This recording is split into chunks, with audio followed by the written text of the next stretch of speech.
As the city of Austin looks at new ways to get unhoused people off the streets, leaders are exploring a new option, potentially using a city-owned warehouse in Southeast Austin as a shelter space. But tonight, those plans aren't sitting well with some neighbors. KVUE's Ford Sanders shows us why.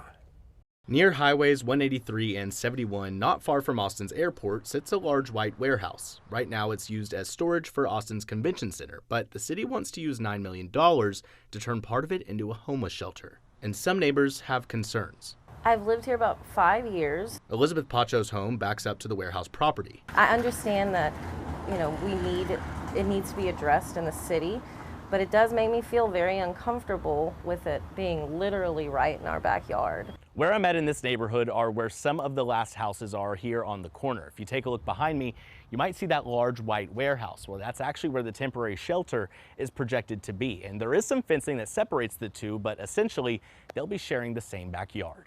In a memo published Monday, interim city manager Jesus Garza wrote that this facility will house up to 300 people. The city plans to pick a contractor to run it by August. The head of Austin's Homeless Strategy Office has said the city needs more shelter beds. We want to be sensitive to right-sizing the system and not overproducing, but we are absolutely cognizant of the fact that we have a frank shortage. Susan Morris is the executive director of the Religious Coalition to Assist the Homeless. We fund 20 agencies that do homeless services around beds. She says using that warehouse space for shelter is a great step, but it can't be the only one.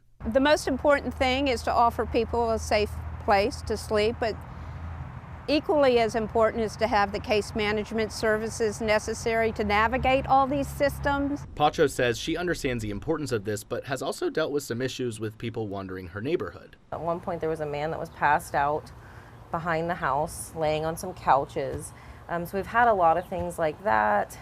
There's been some theft.